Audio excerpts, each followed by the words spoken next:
Hi, in this video we're going to look at the idea of complex number. We're going to start with the idea solve the equation x squared plus 4x plus 13 is equal to 0. Let's look at the geometrical interpretation when we solve an equation. When we solve an equation, a quadratic equation, you remember quadratic equations always look like this, then when you solve them you are finding the roots here and here.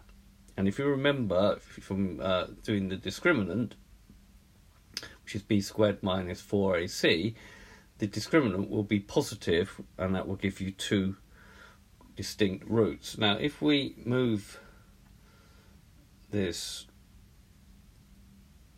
to that point there, then we only get one root, and that's where the discriminant was equal to 0. Now the idea of complex numbers comes from the idea that when we get up to here, there are no solutions to our quadratic equation because it doesn't cut the x-axis. So if I try to solve this one, x squared plus x plus 2.15 is equal to 0, I cannot find a solution. So complex numbers is an attempt to give solutions for all types of equation, not just quadratic. So let's now have a look at this in a bit more detail by looking at this example. And this applet I will put in the notes of the video. So now normally we express quadratics when we're dealing with complex numbers or equations in terms of z rather than x. So we've got the same equation here. Solve the equation z squared plus 4z plus 13 is equal to 0.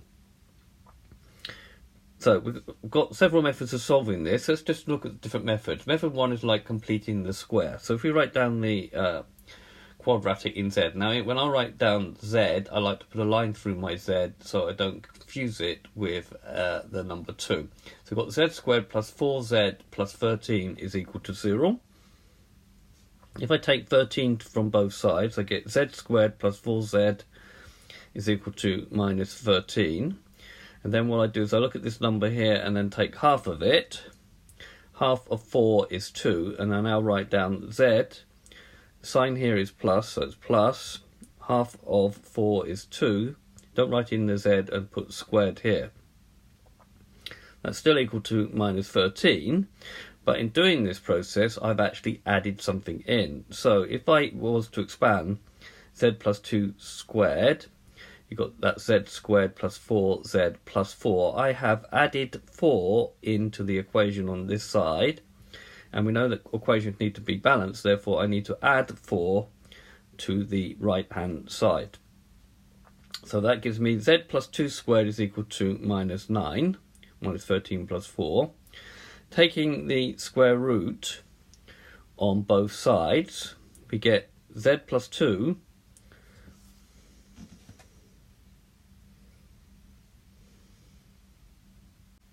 so we don't need those brackets. Z plus 2 is equal to plus or minus the square root of minus 9. Now we all know you cannot take the square root of another negative number.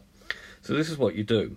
You say that's plus or minus the square root of 9 times minus 1. The square root of 9 is 3 root 1. Now what we do is we now make up a number for the square root of minus 1. We now say that the square root of minus 1 is equal to I. And we've now introduced what's known as an imaginary number, and we get into the realm of complex numbers. So we get the solution of this becoming plus or minus 3i. And therefore, if we now take 2, because we've got z plus 2 here, z will be equal to minus 2 plus or minus 3i.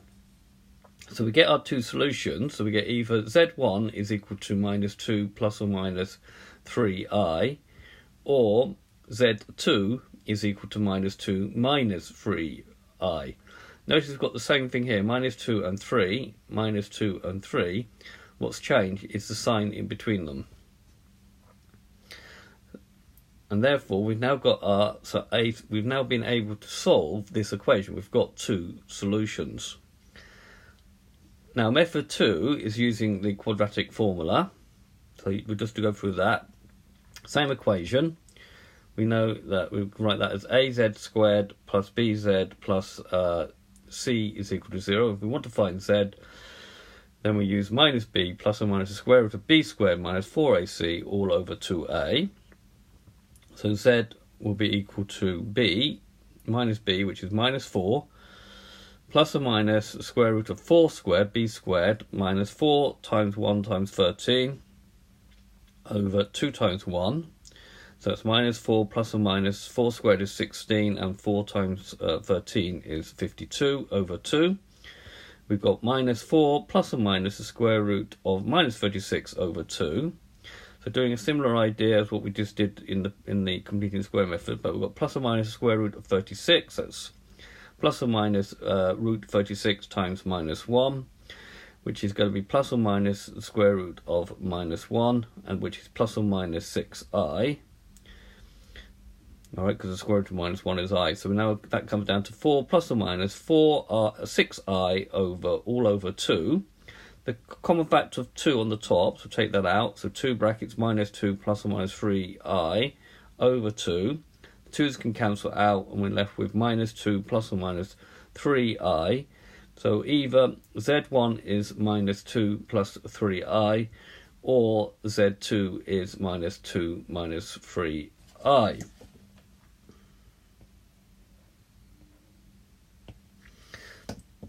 And then again, we've got the same solution, which is what we would expect if we've got the same equation. So we need to note the following. The solutions occur in what's known as conjugate pairs, i.e. if z is equal to a plus bi is a solution, then z, we'll use a little star for the conjugate, is a minus bi will be a solution. So we've got a is minus 2, b is 3, we've got plus here. A is minus 2, B is 3, and we've got a minus here. So they're a pair in conjugate pairs.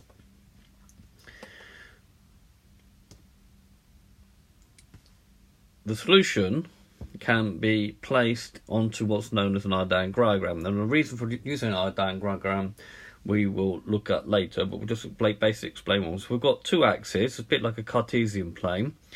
This axis is called the real part of Z, and this axis is called the imaginary part of Z. So here we got the real part is minus 2 and the imaginary part is 3. That gives me Z1. Here for this one we got the real part is minus 2 and the imaginary part is minus 3.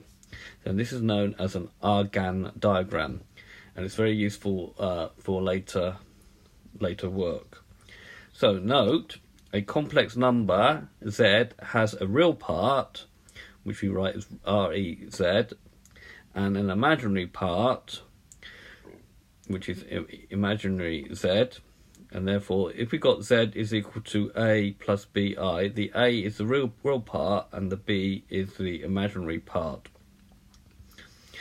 So real part of z is equal to a, and the imaginary part of z is equal to b, where I is equal to the square root of minus 1, or sometimes it's easier to remember that I squared is equal to minus 1. This is the bit that's been made up. Now the set of complex numbers, it is called C with a little line written like that. So this has been a video to introduce the idea of complex numbers and to look at the reasons why we have complex numbers. Like given any quadratic now, we can find the solutions, the two solutions. I hope you've understood, and I thank you very much for watching.